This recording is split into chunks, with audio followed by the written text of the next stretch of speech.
Ating family, ng ating pamilya, ay lalong-lalo na pinagkatiwala sa atin ng ating pamilya. At lagi natin nga tatandaan, lahat ng meron tayo dito ay pinagkatiwala lang sa atin ng ating pamilya. Kaya ang tanong, mga kapatid, sa bawat isa sa atin, can Yahweh trust us? Pwede ba tayo mapagkatiwalaan ng pamilya? Sa lahat ng binigay niya sa atin, sasayangin ba natin yung tiwala o mapagkakatiwalaan tayo ng ating pamilya?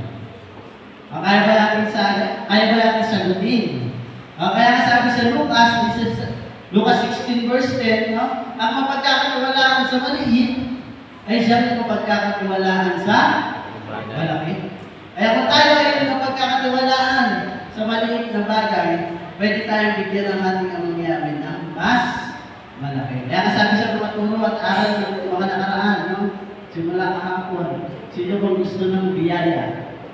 Yung mga tanong na sa devotion ng ating Brother Lordin, no? Tatanong siya, sino bang gusto ng biyaya? Sino ba yung gusto ng mga pagpapala galing kay Amangyamin? Hallelujah? Yeah. No? Eh sabi, kung gusto natin ng biyaya, ang mga pagpapala galing kay Amangyamin, unang-una kailangan natin maging tapat sa Kanya. Kailangan natin sumunod sa Kanya. Kaya dahil binigkas na ating Brother Lord Bill, no? Matthew 6 verse 33. Kung iyong didigdin at kung tayo ang susunod kay Yahweh, kung hahanapin natin siya, kung isisik natin siya, sabi ang lahat ng mga biyaya at mga pagpapala ay susunod na lang sa atin. Hindi pwedeng susunod muna ako, ay hindi pwedeng pagpapala muna bago tayo sumunod kay Yahweh. Hallelujah ba? Kasi ang tao ganito, ang Yahweh, pag ako yumaman, susunod na sa akin. Hallelujah? Hallelujah po ba? Yeah. Pero ang sabi niya ng Yahweh, sa verse, sabi niya, hanapin mo mga ako, sumunod ka muna sa akin, ang pagpapala, ibibigay ko sa iyo. Hallelujah! Yeah. Napakalinaw ng gusto niya ng Yahweh, pero yung gusto ng tao, bigyan mo muna ako bago ako sumunod sa iyo. Pero mali yung perspective natin, mga kapatid. Kaya, tiwala na meron tayo, sabi nga ng tayo, huwag natin, baliwalain, huwag natin sayangin. Lalo-lalo na sabi sa pamilya, be faithful in love. Sino ba yung mga faithful dito? May faithful mo ba dito? Marami lahat-lalos naman na pinipilit natin maging faithful. Hindi lang sa pag-support sa ating family, hindi lang sa responsibility.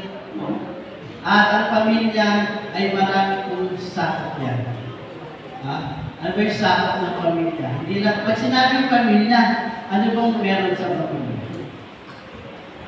Pwede po ba akong magtanong? Parang masyadong tahimik eh. Mami lang, parang masaya. Si Mami lang masyadong masiyahin ko eh. Lagi nakangiti. Wala pa kayo nakakita. Joyful yan. Sabi magkatuwa kayo. Mami lang, para sa iyo, ano po yung pag-ibig?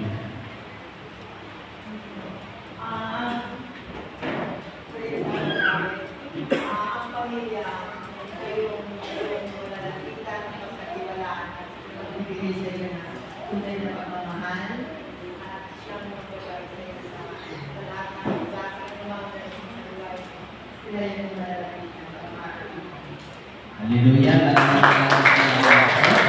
Napakaganda mo sinabi ni Mami na yung pamilya, yung butan din natin yung pagkakatiwalaan. Una siya Yahweh, pangalawa, siya yung magiging comforter natin dito po kaya siya yung tutulong sa atin kapag nahihirapan tayo. At sa pamilya, hindi lang siya basta sinabing pamilya kasi ang pumapasok sa tao, basta pamilya, nanay, tatay, mga anak. Yan. Yun lang yung pumapasok. Pag sinabing pamilya, hindi lang po yun nakaklose sa bilang sa buong pamilya.